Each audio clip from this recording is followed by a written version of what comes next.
Merhaba, benim adım Ella. Ben iyiyim. Sen nasılsınız? Merhaba, benim adım Ella. Ben iyiyim. Sen nasılsınız? Didn't understand me, did you? Well, think about it. You could have understood me if only you learned Turkish at elementary school. See, I grew up in an island called Cyprus, where I grew up in a household with both English and Turkish is what I learned. My TED Talk is going to be about why Rockingham County should teach a second language in elementary schools. Here's why. Benefits of learning a second language boosts brain power. A person's ability to multitask is developed, and we have higher test scores in standardized tests, ACTs, SATs, and IQ tests, all developed. You won't need this anymore. It increases our career opportunities so we can get great jobs and make a lot of money. And I mean, who doesn't like money?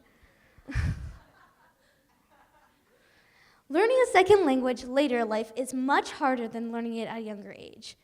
As professor of neuropsychology, Dr. Kara Mexner explained, think of it like a plane trying to get to a destination. Say you're from Washington, D.C., and you're trying to get to Los Angeles.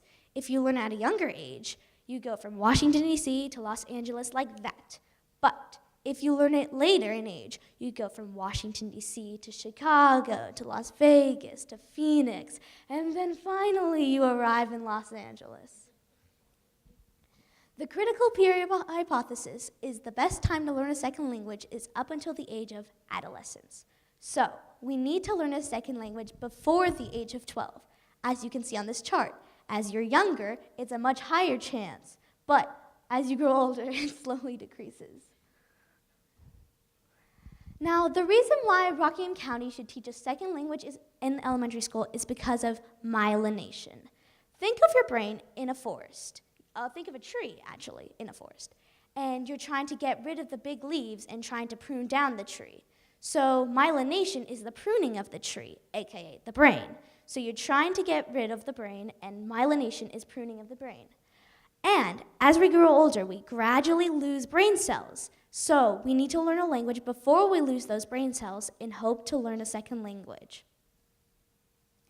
Now, the popularity of dual language programs in the US has grown. In 2000, there was just 260 dual language programs in the US. But now, just 10 years later, it has become over 2,600.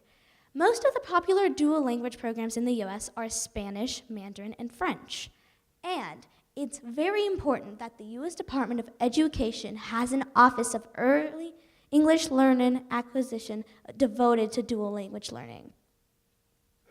Why should schools adopt a dual language program? If I haven't convinced you already, George Mason University professors studied dual language program versus English-only programs for over 18 years. They thought that the dual language programs closed the achievement gap between English speakers and native English learners. Plus, friendships developed across normal language barriers. Kids were happier and more involved in school. Now, children at Smithland Elementary are now learning dual language programs. The children adopted the dual language program approximately 5 years ago. They found out that it closed the achievement gap between English second language students. The students now spend half of their school year in Spanish and the other half in English.